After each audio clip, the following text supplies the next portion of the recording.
C'est un mensonge officiel. Bonjour Manuel Domergue. Bonjour. Merci d'être passé et de passer par le journal de TV5 Monde. Cameroun, histoire d'une guerre cachée, c'est aux éditions La Découverte. C'est un ouvrage très documenté, volumineux, 700 pages, avec Jacob Tatsitsa.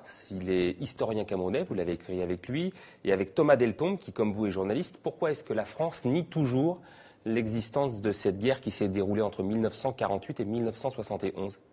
La France continue à nier officiellement. François Fillon est allé à Yaoundé en 2009 et a dit « Tout ce que vous racontez, ce sont de pures inventions ». Pourquoi est-ce qu'ils nient ? Parce qu'ils en ont honte, parce que c'est pas très glorieux d'avoir fait une guerre à un parti qui était l'Union des populations du Cameroun, l'UPC, qui réclamait seulement l'indépendance, qui réclamait seulement la démocratie. Et c'est pour empêcher ça que la France a mené une guerre avec ses alliés camerounais de l'époque face à ce parti-là. Et il y a eu des atrocités, il y a eu des bombardements, il y a eu des tortures. On connaît à peu près le bilan de cette guerre ? C'est difficile à chiffrer. Les estimations qu'on a tournent autour de 100 000 morts, mais ce sont des estimations qui viennent souvent de sources françaises, donc peut-être minimisées, et on peut penser qu'il y en a eu plus que ça. C'est assez difficile à dire. Nous, on ne s'est pas vraiment axé sur le bilan chiffré. On essaie de montrer les mécanismes qui ont conduit à cette guerre et qui ont conduit à la confiscation de l'indépendance. Alors justement, indépendance 1960, le Cameroun passe d'un territoire sous tutelle onusienne administré par la France, donc à une indépendance. Quel intérêt Paris avait de conserver la mainmise sur le pays ? Alors c'est comme sur tous les pays africains qui étaient colonisés par la France. La France a accepté de partir à une condition, c'était de garder la mainmise dessus. Pourquoi ? Pour les ressources naturelles, pour les matières premières.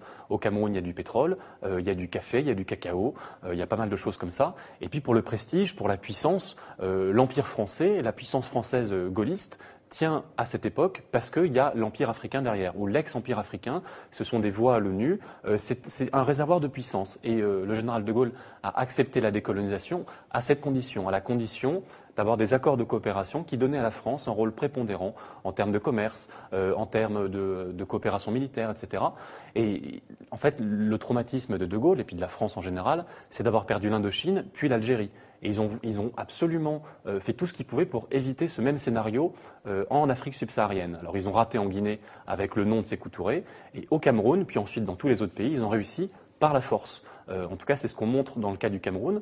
Il y a eu une opération politique assez habile de coopter des dirigeants camerounais tels que le premier président camerounais Amadou Ahidjo, qui était un pro-français. Justement, comment ils arrivent en fait à s'approprier des alliances internes, des alliances locales des Camerounais? Comment est-ce qu'ils y parviennent? Comment est-ce que tous ces gouvernements successifs français sont parvenus à avoir des alliances internes? Alors, la première manière, la plus simple, c'est de combattre tout simplement les vrais indépendantistes, les nationalistes, donc l'UPC de Ruben Oumyobé.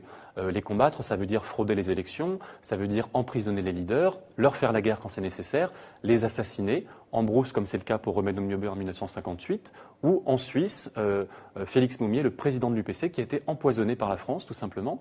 Et l'autre revers, c'est la carotte, après le bâton, la carotte, c'était d'acheter, de coopter des leaders dociles camerounais qui ont été formés en France, qui ont été choisis par les Français et pour lesquels on a truqué les élections. Amadou Ahidjo a été non pas élu par les Camerounais, mais choisi par la France au terme d'élections truquées. Jamais d'enquête sur les assassinats politiques, justement, de ces chefs indépendantistes camerounais?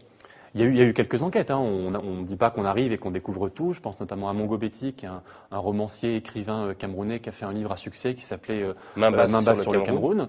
Un livre qui a été censuré en France dans les années 70. On a reçu d'ailleurs sa veuve, Odile Tomner, exactement. Qui préside l'association Survie. Donc il y a des gens qui dénoncent ça depuis quelques temps.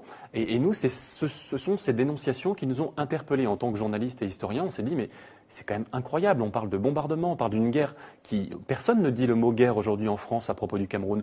On parle parfois d'événements, de troubles. Ben non, c'est une guerre qui s'est passée.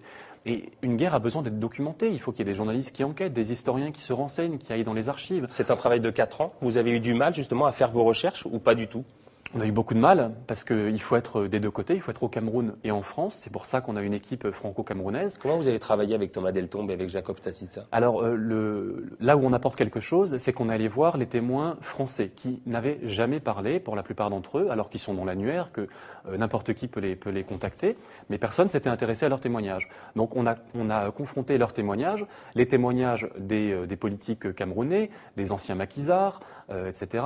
Et puis on les a confrontés aux archives. Donc on aboutit à des témoignages, à des aveux parfois qui sont intéressants, notamment le chef d'état-major de l'armée camerounaise, le général Pierre Semengue, qui était le premier général camerounais formé en France, qui nous dit oui, c'est mon armée qui coupait la tête des maquisards. Ils coupaient la tête des maquisards. C'est-à-dire que dans une espèce de pays normal, quand on arrête quelqu'un qui est hors la loi, bon, on l'arrête, on le met en prison, en cas de légitime défense, éventuellement on peut tirer. Mais là, c'est différent. Là, c'est une politique de terreur systématique qui fait qu'on torture les gens qu'on arrête et que parfois aussi on leur coupe la tête pour les exposer sur les marchés, sur les places publiques. Quelle a été l'info la plus étonnante que vous ayez découverte au cours de vos recherches? Alors, Parce que vous avez eu accès notamment aux archives militaires françaises, enfin une partie en tous les cas. Moi, ce qui m'a étonné, par exemple, c'est que le premier directeur de l'école militaire camerounaise, donc en 1960, la France crée l'armée camerounaise de toutes pièces.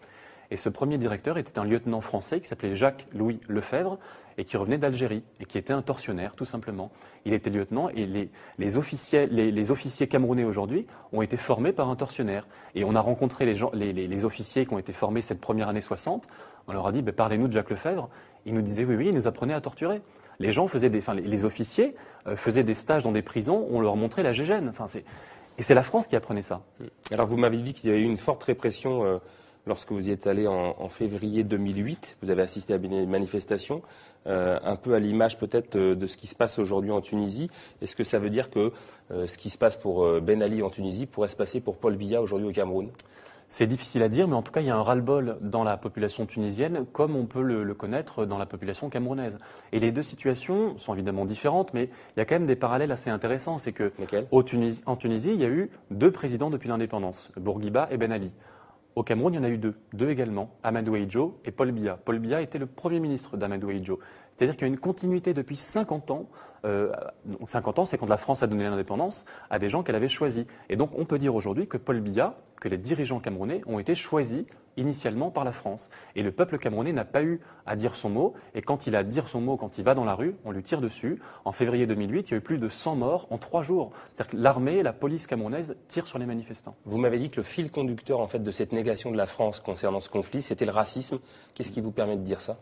C'est quelque chose déjà qu'on voit dans tous les textes qu'on étudie. C'est ça aussi qui est choquant dans les archives, c'est qu'on pourrait imaginer des stratégies impériales de la France. C'est pas propre à la France.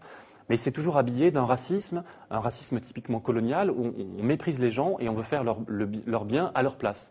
Et donc pour cela, on les force à travailler, on leur dit comment développer leur pays. Et quand ils ne sont pas d'accord, au lieu de les consulter, au lieu de faire des élections démocratiques, on leur fait des guerres. Et ça, c'est typiquement raciste. Et aujourd'hui, le fait de penser que les Camerounais ne sont pas prêts pour la démocratie, que après tout, un despote, c'est pas plus mal pour des peuples africains, c'est typiquement raciste. Alors, vous invitez notamment les Camerounais à pouvoir consulter certaines parts de ce livre donc sur www.cameroun à l'allemande avec un k-le-site.org. Ça permet à tout le monde de consulter un certain nombre d'éléments. Je rappelle donc Cameroun, une guerre cachée, c'était aux éditions La Découverte avec Thomas Deltombe, Jacob Tatitsa et vous, Manuel Domergue. Merci beaucoup d'être passé par le journal de TV5 Monde. Merci beaucoup.